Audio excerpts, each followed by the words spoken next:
Most of the Fat Controller's engines accepted diesels. James had never liked them. "They're all right," said Henry, "just mixed traffic engines like you and me." "Mixed up engines, you mean," James grunted. "With windows at each end, how can they know if they're coming or going?" "Toby has 2 cabs, remarked Duck, and he gets on all right." "Toby's just a little engine," scoffed James. "If an important engine like me didn't know which way to turn, what would the railway come to?" All the engines agreed that James was becoming much too puffed up in his smoke box. "Making out he's royalty or something," grumbled Henry. "It's disgusting." "I knew an engine called King James," remarked Duck, "in the old days at Paddington.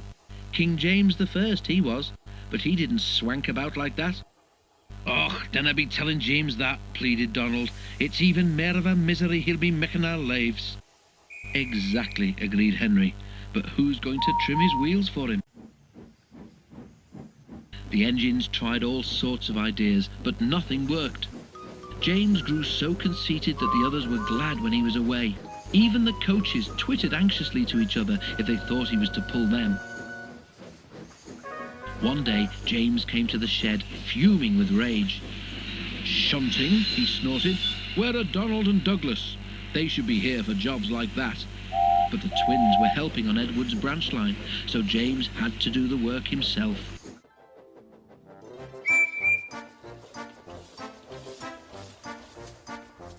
James's train had long trucks called well wagons. These have bogie wheels at each end, with a low section between them.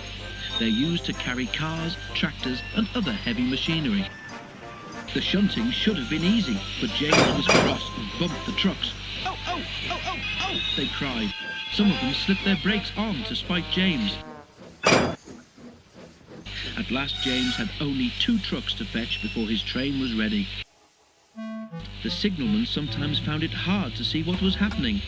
James's driver told him that James would whistle when they had collected all the trucks and were clear of the points. They had almost finished when suddenly James heard a sharp from another engine close by. The signalman heard it too and thought it was James saying he was ready. He pulled the lever, setting the points for the main line. But James wasn't ready.